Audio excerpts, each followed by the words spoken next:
बड़े शहर की ऊंची इमारतें जो आकाश चूमती रहती हैं। पूरे शहर में जहां देखो ऊंची इमारतों का ऐसा जाल बिछा है कि मानो लगता है आसमान इतना दूर नहीं है जितना वो नजर आता है।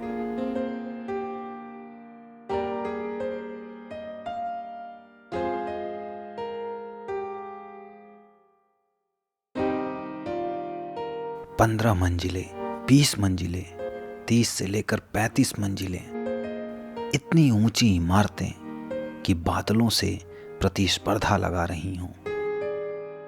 इन सोसाइटीज में जाओ तो ऐसा लगता है कि दो अलग दुनिया है। इस देश के अंदर दो तरह की दुनिया है, एक जो सोसाइटी के अंदर है और एक जो सोसाइटी के बाहर।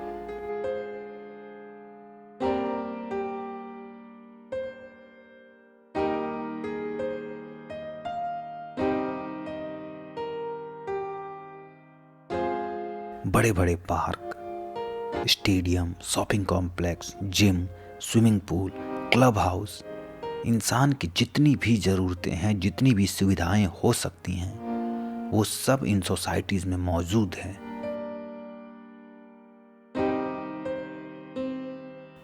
और कुछ सोसाइटीज़ तो इतनी एडवांस होती हैं कि उनके कैंपस के अंदर ही स्कूल, हॉस्पिटल और मॉल तक मौजूद होते हैं।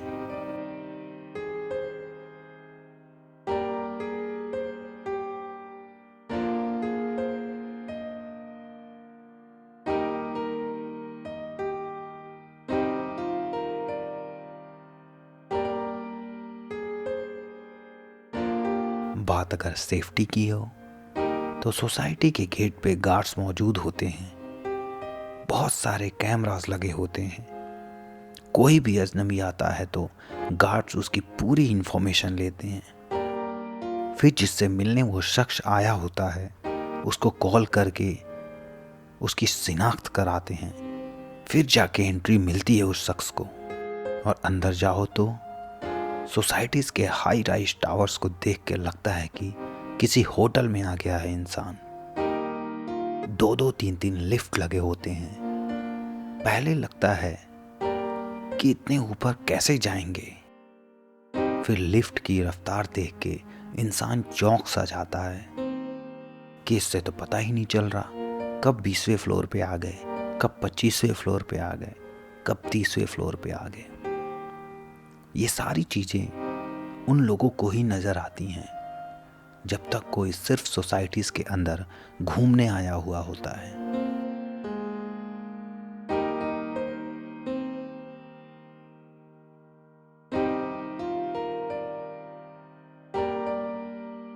पर जो लोग इन सोसाइटीज़ में रहते हैं उनका नज़रिया कुछ ऐसा होता है कि व्हाट्सएप ग्रुप में आपस में अजीब सी बयानबाजी करते रहते हैं, जैसे कि मेंटेनेंस वाले चोर हैं, ब्रोकर हैं। किसी को अपने पैसे को आग लगाना है तो इस सोसाइटी में घर ले लो।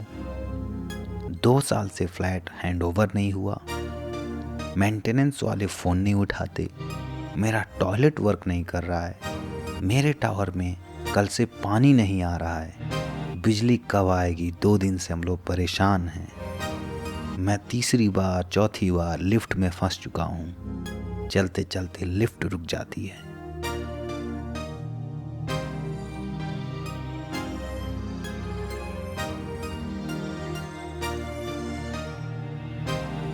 होता क्या है, दूर से तो ये सोसाइटी जितनी खूबसूरत दिखती हैं वो सिर्फ किसी किताब के कवर पेज जैसा होता है।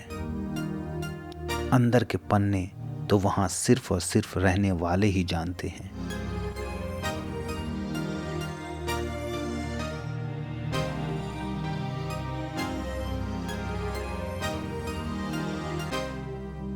मेरा भी एक सोसाइटी का एक्सपीरियंस है जो ये बयां करता है। जब ये सोसाइटीज़ बनती हैं तो बिल्डर अपने पैसे से सोसाइटी का 10% हिस्सा ही बनाता है। उसके अलावा जितने भी उसके सोसाइटीज़ के फ्लैट्स, टावर या एमिनिटीज़ होते हैं, उसका ऑफिस में एक डमी होता है जिसे दिखाने के लिए आए दिन एग्जीबिशन ऑर्गेनाइज कराया जाता है, वहाँ पे लोगों को कॉल करके बुलाया जाता है। अब सवाल ये उठता है कि लोगों का नंबर कैसे मिलता है इन लोगों को। इसका जवाब दो है, एक सबको पता है और एक जो नहीं पता है।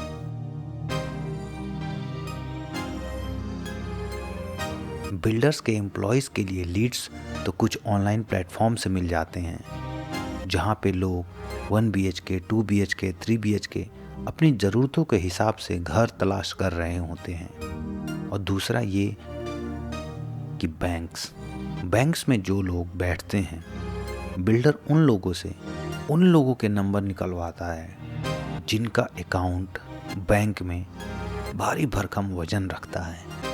उन लोगों को फिर कॉल करके इनवाइट किया जाता है, जहाँ पे उनके लिए एक पार्टी जैसा माहौल बनाया जाता है। खाने पीने की पूरी सुविधाएं, कुछ हद तक फाइनेंशियल इन्वेस्टमेंट का हिप्नोटिज्म किया जाता है। वहाँ पे खाने पीने की पूरी सुविधाएं होती हैं, ऐसा लगता है मानो वहाँ पे एक पार्टी चल रही हो। फिर इनवाइट किए हुए लोगों को रिटर्न का ख्वाब दिखाया जाता है, पेपर्स की कटिंग दिखाई जाती है कि गवर्नमेंट यहाँ पे मेट्रो शुरू करने वाली है, यहाँ पे ये होटल बनने जा रहा है, यहाँ पे ये कंपनी आने वाली है।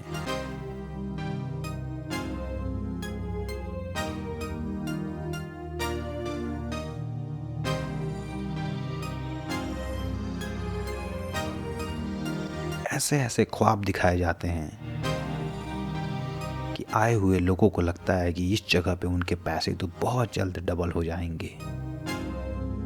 फिर लोग वहाँ बुकिंग कराते हैं बिल्डर्स के प्लान के अकॉर्डिंग। मान लीजिए 10, 20, 50, 20, 30 इस तरह के परसेंटेज का प्लान है किसी बिल्डर का, तो 10% बुकिंग अमाउंट होगा, फिर 20%, 50%, ऐसे हर 2-3 महीने पे देते रहना है। और फाइनली लास्ट में पोजीशन मिलने का दावा किया जाता है बिना किसी देरी के।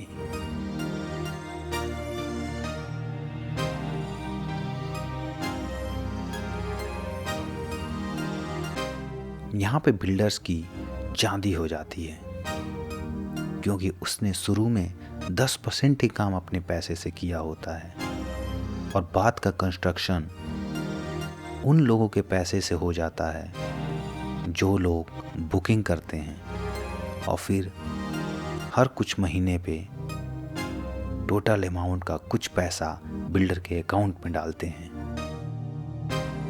और फिर जब वक्त गुजरता जाता है तो आलम ये होता है कि बिल्डर समय पे लोगों को पोजीशन दे ही नहीं पाता है।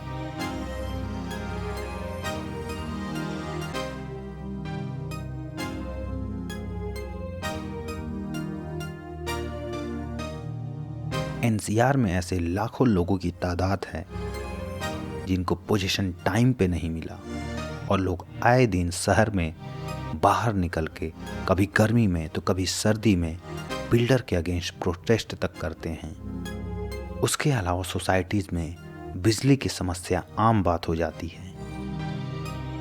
सोसाइटी को बिजली की जितनी ज़रूरत होती है और उसके लिए जितने ट्रांसफार्मर होने चाहिए उतने होते ही नहीं हैं।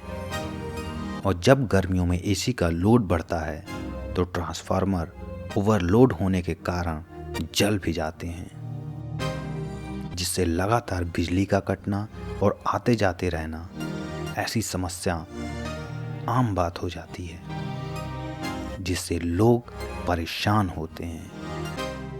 बैकअप की बात करें तो जितने जनरेटर्स की ज़रूरत होती है, सोसाइटीज़ को बैकअप देने के लिए उतने जनरेटर्स भी नहीं होते हैं। पर सोसाइटीज़ में रहने वाले लोगों का गुस्सा और नाराज़गी इसलिए जायज़ हो जाता है कि उन्हें हर महीने 2 BHK पे 2 से 2,500 और 3 BHK पे 3,500 से 4,000 तक मेंटेनेंस देना पड़ता है, और साथ ही साथ बिजली का बिल अलग से, जिसमें बैकअप का चार्ज अलग से ऐड होता है।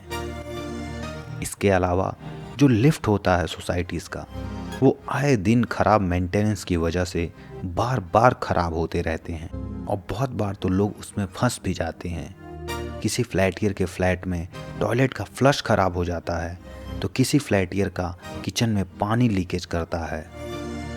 किसी फ्लैट ईयर के दरवाजे के आगे डस्टबिन का लगातार चोरी होना आम बात हो जाता है तो किसी फ्लैट ईयर के यहाँ बिजली का खराब हो जाना आम बात हो जाता है। किसी फ्लैट ईयर की गाड़ी से टायर की चोरी हो जाती है तो किसी फ्लैट ईयर की गाड़ी का शीशा भी टूट जाता है। और ये तमाम प्रॉब्लम लगातार होते रहते हैं और इस कदर होते हैं कि फ्लैट ईयर फ्रस्ट्रेट होकर प्रोटेस्ट तक करने पे मजबूर हो जाते हैं, क्योंकि सोसाइटीज़ वाले हर महीने भारी भरकम मेंटेनेंस लेते हैं और फैसिलिटीज़ के नाम पे 50,000 की जनसंख्या पे एक मेंटेनेंस का नंबर रखते हैं, जिस पे शिकायत करना नामुमकिन सा हो जाता है। फ़ोन करो तो ज़्यादातर टाइम तो वो फ़ोन बिजी ही आता है, क्योंकि सोसाइटीज़ के मेंटेनेंस वाले इतने स्टाफ ही नहीं रखे होते हैं कि वो 50,000 60,000 लोगों को कवर कर सकें। जो पार्क शुरू में बिल्डर दिया होता है वो धीरे धीरे एक एक करके सभी पार्क में टावर खड़ा कर देता है। जिम होता तो है लेकिन वो यूज़ करने लायक नहीं होता है। क्लब हाउस होता तो है पर मेंटेनेंस ना होने की वजह से वो भी यूज़ करने लायक नहीं रहता है। जो एमिनिटीज़ को देख के पब्लिक फ्लैट्स लेती है कुछ साल में वो विलुप्त हो जाते हैं। पर फ्लैट ईयर के पास और कोई रास्ता नहीं होता है सिवाय प्रोटेस्ट के, जो वो करते रहते हैं, पर उसका कुछ खास असर होता नहीं है। हमने बहुत सारे माफियाओं का नाम सुना होगा, बालू माफिया, भू माफिया, पर ये भी एक माफिया है जिसे हम बिल्डर माफिया कह सकते हैं, जो लोगों से हर महीने मेंटेनेंस के नाम पे पैसे लिए जा रहा है और सुविधाओं के नाम पे कुछ भी नहीं दे रहा है।